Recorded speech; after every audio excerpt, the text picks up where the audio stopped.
Hello, everybody. My name's Clay Cook, and welcome to the very first episode of the 2 Minute Drill, where we will be picking the winners of every single NFL game in under 2 minutes. This week, we're taking a look at the NFL's Week 7, and boy, is it a doozy. For those of you that are curious what the 2 Minute Drill looks like, I'm going to break it down for you. I have 2 minutes to cover every single NFL game this week, with 3 timeouts in my back pocket to use as I please, to stop the clock and dive a little bit deeper into a particular game of my choosing. With all that being said, 2 minutes on the clock, 3 timeouts in my back pocket. Our 2 minute drill starts now. Starting off Week 7, the Thursday night game is the Denver Broncos taking on the Cleveland Browns. And this one's a tough one for me. Of course, I'm taking the Denver Broncos in this one only because the Cleveland Browns have no Baker Mayfield, no Kareem Hunt, and no Nick Chubb. And at this point, they might not even have footballs in the stadium if they keep it up. I still think that the Denver Broncos are a bunch of frauds, but that's a debate for another time. Moving along to the 1 o'clock games, we have the Carolina Panthers traveling to the New York Giants. I'm taking Carolina in this one. Both teams are down their starting running backs, meaning that both teams' offenses are going to struggle to get anything started. However, Carolina's got a stronger defense, being ranked in the top 5 for a lot of categories. I'm taking Carolina. Next up, we have the Atlanta Falcons taking on the Miami Dolphins. And just... I'm taking the Atlanta Falcons here, and I'm not happy about it. It's like picking between a rock and a hard place. So, yeah, I'm taking Atlanta. Falcons fans, be happy because you won't hear it much this season. Next up, we have the Washington football team traveling to the Green Bay Packers.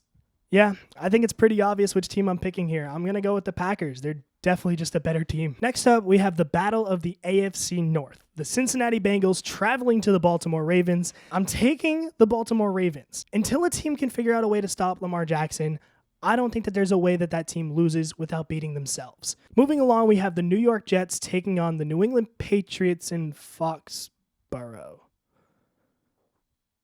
I'm taking the Patriots here. The Jets are just a terrible, terrible, terrible team. And the Patriots played well against both the Tampa Bay Buccaneers and the Dallas Cowboys, who are both top teams in the NFC. Let's face it, the Jets just don't really stand a chance here, do they? Wrapping up the 1 o'clock games, we have the Kansas City Chiefs taking on the Tennessee Titans. And right off the bat, I'm going to burn my timeout. This game is going to be a battle. And quite frankly, though, I don't know how. The Kansas City Chiefs 2 years ago would make light work of the Tennessee Titans, but Kansas City Chiefs haven't been the Kansas City Chiefs that we know of. How is this team 3-3? They are so talented and yet struggling to get anything done.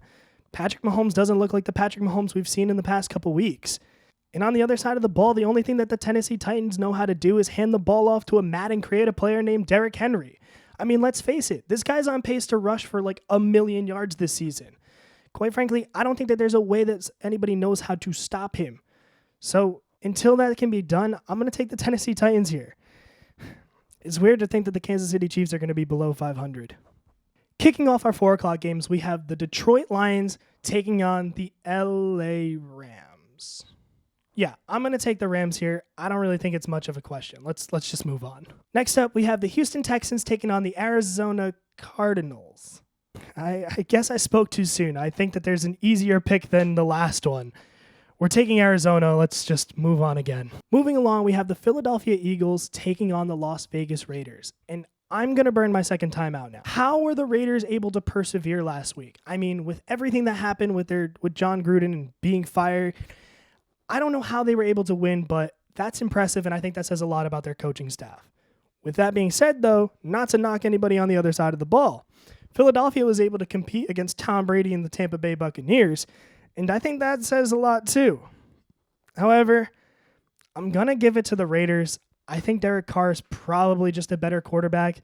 And I don't know. It feels weird saying that and also feels icky just picking the Raiders. But yeah, let's just move along.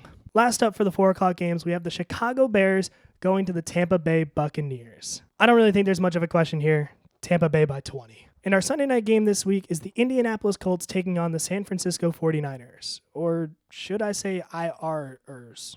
I'm taking the Colts this week. The San Francisco 49ers are just really beat up, especially with George Kittle on the IR. I'm going to take the Colts. It should be a good game nonetheless, but again, I'm taking the Colts. And wrapping up our 2-minute drill, we have the New Orleans Saints taking on the Seattle Seahawks.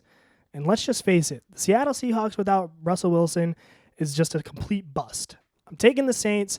And I hope that Russell Wilson can get healthy pretty soon and maybe bring that team back up to its glory.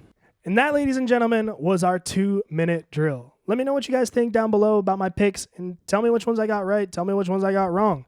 And make sure to tune in next week when we do this all over again for the NFL Week 8. I'm Clay Cook. This has been the 2-minute drill, and I hope you guys have a wonderful day. Peace.